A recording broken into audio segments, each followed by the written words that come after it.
Assalamualaikum warahmatullahi wabarakatuh. Selamat berjumpa kembali di channel Rumah Fisika. Pada pembahasan soal kali ini kita akan melanjutkan ya pembahasan soal SIMAK UI untuk bagian yang ketiga. Nah, di bagian ini kita akan bahas ya soal-soal SIMAK UI tahun 2019. Mudah-mudahan dapat membantu kalian dalam mempersiapkan diri untuk menghadapi ujian-ujian masuk ke perguruan tinggi yang kalian inginkan. Oke, selamat menyaksikan, selamat belajar. Sebelumnya, jangan lupa tekan tombol subscribe dan juga tekan jempol ke atas. Berikutnya soal tentang alat optik ya. Di sini lensa mata manusia merupakan lensa cembung yang memiliki indeks bias 1,44 dan jejari kelengkungan 7 mm.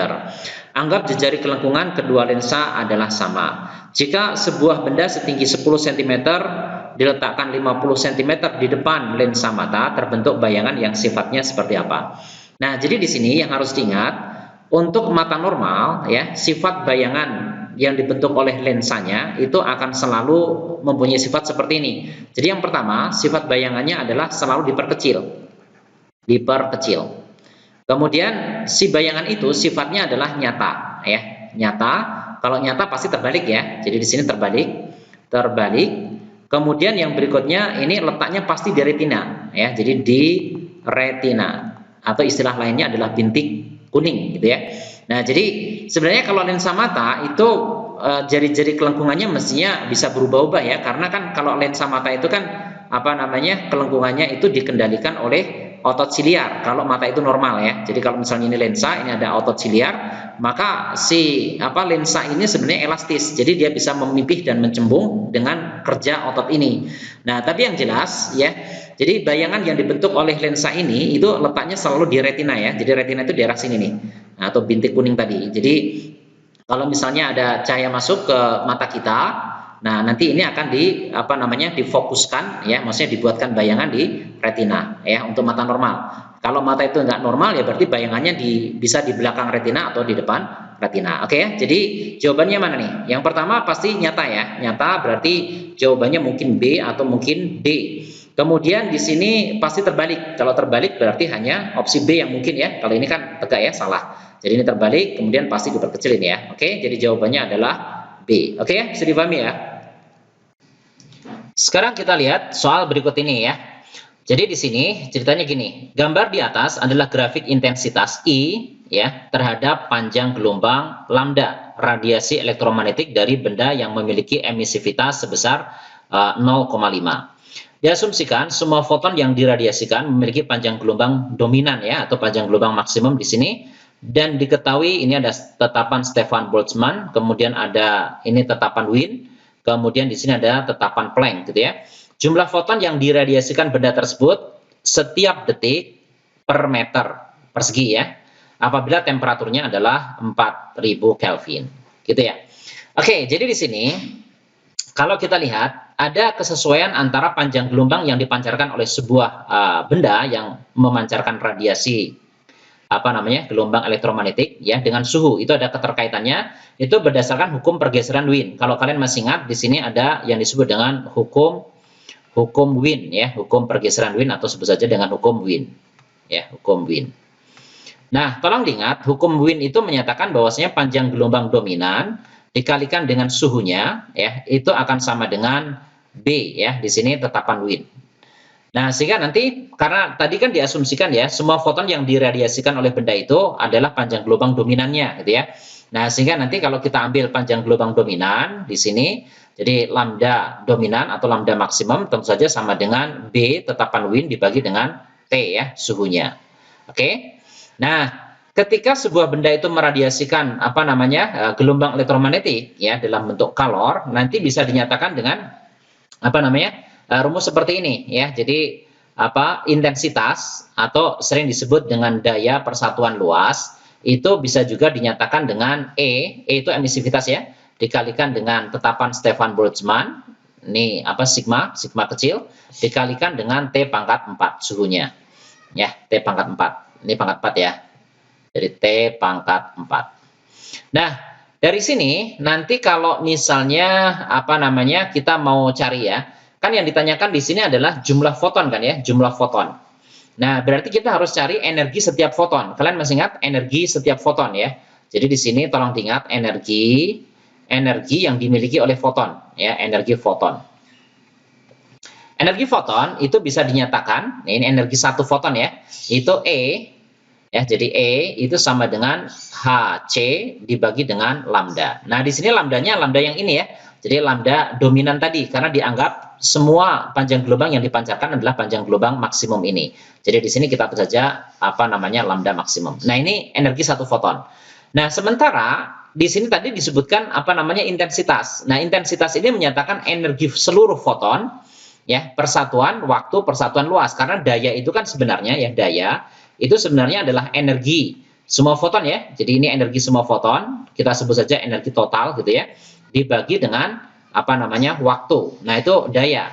Sehingga nanti kalau kita mau cari apa namanya intensitas, ini bisa dinyatakan begini sebenarnya. Jadi intensitas itu sebenarnya adalah energi seluruh foton, jadi energi total per satuan waktu, per satuan luas gitu ya. Nah, ini sama aja dengan E dikalikan dengan sigma ya, sigma kecil dikalikan dengan T pangkat 4 gitu ya. Nah, sehingga nanti kalau kita ditanya berapa sih jumlah fotonnya bisa dituliskan begini berarti kan. Ini jumlah foton ya.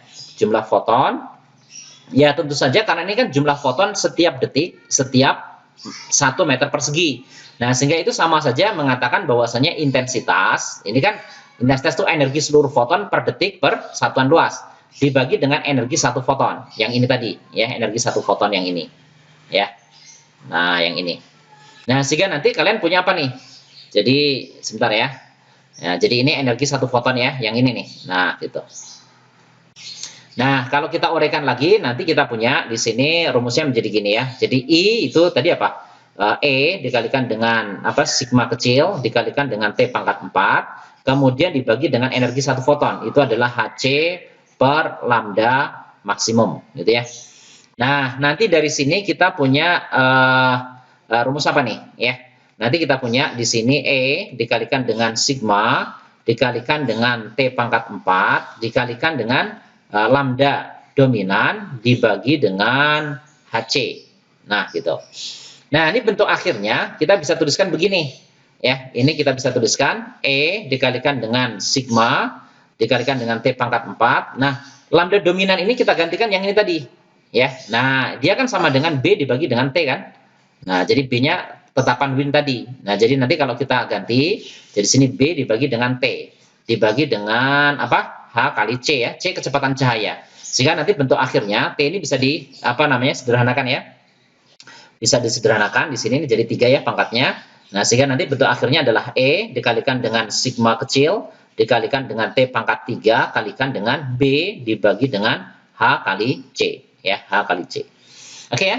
Jadi kalian nanti tinggal apa namanya menghitung dari rumus ini saja. Nah, kalau dari rumus ini kemudian kita mau apa namanya cari nilainya, langsung saja lah ya. Jadi nanti di sini kita anggap saja jumlah foton, ini misalnya kita sebut N lah misalnya, ini N misalnya. Nanti di sini kita punya apa nih? Nanti kalau kita mau hitung, nanti apa namanya N sama dengan, pakai rumus ini tadi ya, E-nya emisivitas 0,5. Kemudian dikalikan dengan apa tetapan Stefan Boltzmann tadi 5,6 ya. Ini sebut saja 5,6 kali 10 pangkat min 8. Kemudian dikalikan dengan T pangkat 3, tadi suhunya kan 4000 ya. Kalian langsung aja pangkat 3, 4000 kali 4000 kali 4000 gitu ya. Jadi 4 kali 4 kali 4 itu 64. Nah, sebenarnya kan 1000-nya ya pangkat 3 ya. Jadi nanti apa namanya? Jadi 10 pangkat 9 jadinya, ya kan? Kemudian dikalikan dengan berapa? Dikalikan dengan B. Ya, ini B-nya 2,898. Anggap aja 3 lah. Kali 10 pangkat min 3. Gitu ya, kita dekati saja. Kemudian dibagi dengan H, tetapan Planck tadi 6,6 ya.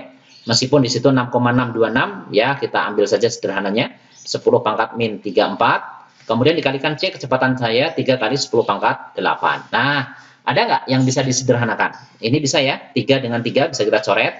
Kemudian di sini kita ambil saja lah, misalnya 64, ini dibagi 6,6, ya, anggap aja ini 66 gitulah ya. Dibagi dengan 6,6, anggap 10 jadinya kan. Nah, ini bisa kita coret, jadi di sini dapat 10 gitu. Nah, ini pendekatan saja ya. Nah, sehingga nanti kalian tinggal menghitung ini saja. Jadi 0,5 dikalikan dengan 5,6. ya. Jadi nanti 0,5 dikalikan dengan 5,6 gitu ya. Nah, sekarang kita urus yang pangkat-pangkat ya. Nah, jadi nanti di sini 10 pangkat min 8 dikali 10 jadi 10 pangkat min 7. Di sini ada 10 pangkat 9 jadi 10 pangkat berapa? 2 ya. Jadi di sini ada 10 pangkat min 3 jadi 10 pangkat min berapa? Min 1 ya. Ya, 10 pangkat min 1 di situ. Gitu. Kemudian yang bawah ini min 34 dengan 8. Jadi 10 pangkat min 26 ya. Min 26. Nah, naik ke atas nanti pangkatnya jadi berapa ini? Kalau kita lihat 0,5 dikalikan 5,6 ya, sekitar setengahnya saja lah ya. 2,6 kalau di sana ya. Kali 10 pangkat berapa itu? Ini naik aja ke atas jadi 10 pangkat 25 ya. 10 pangkat 25 ya. Ini jumlah fotonnya kira-kira segini. Ada nggak jawaban di sana? 2,6 kali 10 pangkat 25. Ada ya? Jadi jawabannya adalah C. Oke, bisa dipahami nih ya? Oke, sekarang kita lihat nomor berikutnya ya. Di sini ceritanya gini, sebuah osilator harmonik sederhana terdiri atas balok yang masanya adalah berapa ini? 0,5 kg ya. Yang diikat pada ujung suatu pegas di lantai sehingga balok tidak mengalami gesekan ketika bergerak. Saat T sama dengan 0, simpangan balok sama dengan 0. Jadi di titik setimbang. Lalu bergerak ke arah sumbu X positif. Grafik fungsi gaya pada balok terhadap posisinya setiap waktu ditujukan pada gambar di bawah ini ya. Jadi di sini gaya terbesarnya ini 75 Newton. Ketika simpangannya 2/3 maksimum. Nah, jadi di sini kondisinya adalah ketika simpangannya ya Y ini sama dengan 2/3 dari simpangan maksimum, berarti dari amplitudo ya. Maka energi kinetik balok berapa gitu ya. Jadi yang ditanyakan pada saat itu ini energi kinetik baloknya berapa gitu ya. Nah, ini ditanyakan gitu. Oke ya. Nah, di sini apa namanya? Ada hal yang perlu diingat ya. Yang pertama gambar ini maksudnya gini. Jadi ini adalah balok gitu ya. Dia bergerak, ini titik setimbangnya. Dia bergerak ke kanan dan ke kiri gitu ya, sampai di titik ini, ya. Jadi kalau dari gambar ini nanti kita tahu amplitudonya atau simpangan maksimumnya adalah 0,3 meter gitu ya. Kemudian tadi kalau gaya terbesarnya udah ya. Jadi 75 Newton. Nah, yang ditanyakan adalah energi kinetik. Kalian harus ingat ya, energi total apa namanya gerak harmonis sederhana itu kan sama saja dengan setengah Ka kuadrat ya. Nah, sehingga kalau kalian ingat bahwasannya si energi total itu kan sebenarnya energi mekanik kan. Jadi terdiri dari energi potensial ditambah dengan energi kinetik sebenarnya. Nah, ketika apa namanya ini ya simpangan balok itu adalah 2/3 simpangan maksimum, maka pada saat itu si energi potensialnya ya, jadi energi potensial pegas ya, itu bisa dinyatakan begini. Berarti energi potensialnya, masih ingat kan rumusnya ya, itu kan setengah KY kuadrat gitu ya. Nah, Y-nya sendiri 2/3. Jadi nanti kalian tuliskan setengah K itu konstanta pegas ya, dikalikan Y. Y-nya dikuadratin, jadi nanti kalian bisa tuliskan ini dikuadratin ya. Jadi nanti kalian punya 4 dibagi dengan 4 dibagi 9 ya. 9 A kuadrat. Gitu ya jadinya. Atau nanti kalau kita tulis lebih sederhana lagi berarti 4 dibagi 18 ya. 18 apa namanya Ka kuadrat gitu. Nah, kuadratnya ya, Sebentar, ini kita hapus dulu. Ini bukan pangkat 3 ya, ini kuadrat maksudnya. Ya, kecoret. Jadi sini adalah kuadrat. Nah, gitu. Oke, nah sehingga kalau ditanyakan berapa sih energi kinetik balok ya. Jadi energi kinetik tentu saja itu adalah energi total dikurangi dengan energi potensial, ya kan? Nah, jadi dari rumus ini tadi yang bagian ini ya, dia kan sama dengan energi potensial ditambah dengan energi kinetik. Nah, sehingga nanti kita bisa tuliskan begini. Jadi nanti akan sama dengan energi totalnya tadi apa? Setengah apa? Ka kuadrat kan? Dikurangi dengan 4/18. 4/18 Ka kuadrat. Nah, sehingga nanti kalian punya apa nih? Ini kan bisa dijadikan 9/18 ya. 9/18 kurangi 4/18 jadi 5 ya. Jadi 5/18 Ka kuadrat. Gitu. Nah, ini adalah energi kinetiknya. Nah, sekarang tugas kita akan mengubah ini. Nah, dengan besaran yang diketahui ya. Nah, di sini yang perlu diingat juga pada gerak harmonis sederhana itu kan apa namanya gaya F ya itu kan sama dengan K dikalikan dengan Y ya simpangan gitu. Nah, ketika kita mau mencari gaya maksimum, kalau gaya maksimum di sini kan Fs ya, itu berarti sama dengan K dikalikan dengan simpangan maksimum ya. Jadi Y-nya itu A. A itu simpangan maksimum kan, Y maksimum itu sama dengan A. Sehingga nanti kalau kita ambil dari sini, nanti kita punya bahwasanya si konstanta pegasnya itu sama saja dengan Fs dibagi dengan A. Nah, ini kita masukkan si persamaan ini ya. Jadi kita masukkan persamaan ini ya, ini kita lingkari. Nah, persamaan yang dilingkari ini masukkan ke sini. Ya, masukkan ke sini. Nanti kita punya apa? Jadi EK-nya nanti sama aja dengan 5/18 ya, dikalikan K. K-nya itu tadi Fs dibagi dengan A dikalikan dengan A kuadrat gitu ya. Nah, jadi nanti A-nya ini bisa kalian coret ya. Jadi kalau kalian coret nanti di sini A dengan ini habis ya. Nah, gitu. Jadi nanti akhirnya jadi 5/18 dikalikan Fs ya. Fs dikalikan A. Jadi Fs dikalikan dengan A gitu ya. Coba diangkakan ini. Kalau kita angkakan hasilnya berapa nih? Ya, kalau kita hitung angkanya jadi nanti ini 5/18 ya. 5/18 dikalikan berapa? Fs-nya itu 75 ya. 75, kemudian ini A-nya adalah 0,3 ya. 0,3 meter tadi ya, 0,3. Sehingga nanti kita punya apa nih? Nanti kita punya di sini yang 3 ya. Ini bisa dicoret nih, 0,3 dengan 18. Ini berarti berapa ya? 60 ya di bawah ini. 60 ya, 60 dengan 5 ini bisa juga kita coret lagi ya. Jadi nanti kita punya 60 bagi 5 itu bagi 60 itu sama dengan berapa? Sama dengan berapa? 12 ya. Nah, jadi di sini 12. Jadi 1/12. 1/12 dikalikan dengan 75 ya.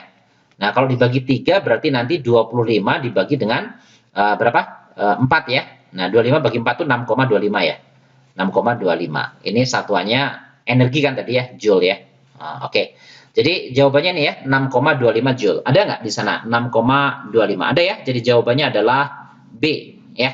Oke ya, bisa difahami ya? Oke, sekarang kita lihat soal ini ya. Energi mekanik benda yang berada dalam pengaruh gaya konservatif selalu konstan. Ya, ini pernyataannya begitu ya. Sebab dalam pengaruh gaya konservatif, benda selalu bergerak berlawanan arah terhadap arah gaya. Oke ya, jadi kita lihat pernyataan pertama dulu. Jadi di sini dikatakan energi mekanik ya, energi mekanik benda yang berada dalam pengaruh gaya konservatif selalu konstan ya. Ini benar ya. Karena syarat keberlakuan kekekalan energi mekanik itu ketika yang terlibat hanya gaya konservatif saja. Jadi tidak ada gaya non konservatif. Contoh gaya non konservatif itu gaya gesekan ya. Jadi di sini bila tidak melibatkan ya. Jadi tidak melibatkan gaya non konservatif, gaya non konservatif, maka energi mekanik itu kekal. Jadi energi mekanik di satu tempat itu sama dengan energi mekanik di tempat yang lain sepanjang geraknya ya, itu akan sama seperti ini. Kalau tidak ada gaya non konservatif. Apa sih gaya konservatif dan non konservatif ini? Jadi gaya konservatif itu gaya yang usahanya itu tidak tergantung pada lintasan. Jadi contohnya gaya berat, itu gaya konservatif. Kalau non konservatif ya contohnya gaya gesekan. Ini kan tergantung panjang lintasan ya.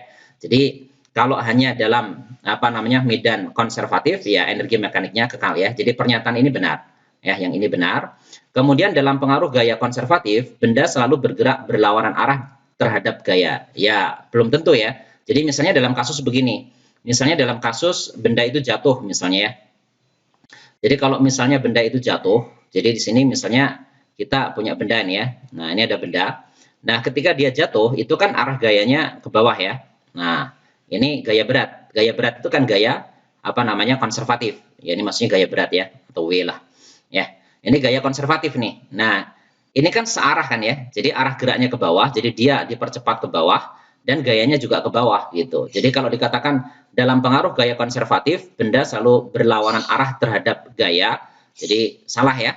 Ya, jadi bisa berlawanan bisa enggak. Kalau misalnya bendanya dilempar, ya dia gayanya tetap ke bawah kan, ini F-nya ya, gaya konservatif tadi atau W. Nah, kalau dia dilempar ya kecepatannya bisa ke sana kan, ya kecepatannya, tapi percepatannya tetap ke bawah. Oke ya. Jadi di sini pernyataan benar, tapi alasannya salah nih, ya. Jadi jawabannya apa nih? Ya, C ya ini. Ya, jadi jawabannya adalah C. Oke ya, bisa dipahami ya. Oke, sekarang kita lihat nomor selanjutnya ya. Soal selanjutnya nih. Ini suatu benda bermuatan listrik. Jadi ini ada benda bermuatan listrik ya ceritanya. Ini benda bermuatan listrik dapat berpindah dari suatu tempat ke tempat lain jika di antara kedua tempat tersebut terdapat beda potensial. Pernyataan ini benar ya. Nah, jadi syarat apa namanya dikenai gaya listrik ya, itu kalau misalnya di antara dua tempat ini ada beda potensial. Jadi kalau ada dua tempat ada beda potensial, misalnya di sini potensialnya positif, di sini negatif gitu ya. Maka di antara kedua tempat ini akan terjadi apa namanya medan listrik gitu ya. Jadi di sini medan listriknya misalnya arahnya ke sana ya, dari positif menuju negatif nih. Nah, ketika ada sebuah partikel bermuatan di sini ya, boleh plus boleh min, ditaruh di sini. Misalnya yang ditaruh adalah muatan positif misalnya. Maka akan muncul gaya di sini ya, dia akan dikenai gaya. Nah, kalau muatan positif ditaruh di sini ya ini gayanya searah dengan E-nya ya. Jadi ini gayanya. Nah, jadi yang tadi digambarkan dengan warna hijau ini adalah medan listriknya. Ini muncul karena ada dua tempat yang berbeda potensial. Masih ingat kan ya rumusnya ya? Jadi E itu sama dengan beda potensialnya ya, delta V dibagi dengan D. D itu jarak antara apa namanya dua tempat ini. Nah, sementara nanti gaya yang dihasilkan F, nanti tinggal muatannya dikalikan dengan E, gitu ya. Oke, jadi pernyataan ini benar. Sebab suatu benda bermuatan listrik mengalami gaya kolom jika berada di dalam daerah medan listrik. Betul ya? Ya, jadi gaya itu karena ada medan listrik, dan medan listrik ini terjadi karena ada dua tempat yang berbeda potensialnya. Jadi misalnya di sini ada dua keping ya, keping kiri sama kanan, ini ada beda potensialnya sebesar delta V. Misalnya ini beda potensialnya delta V. Oke ya, jadi ini sama-sama benar. Jadi pernyataan benar, alasan juga benar, dan ada hubungan sebab akibat ya. Jadi jawabannya adalah A. Oke ya, bisa dipahami ya.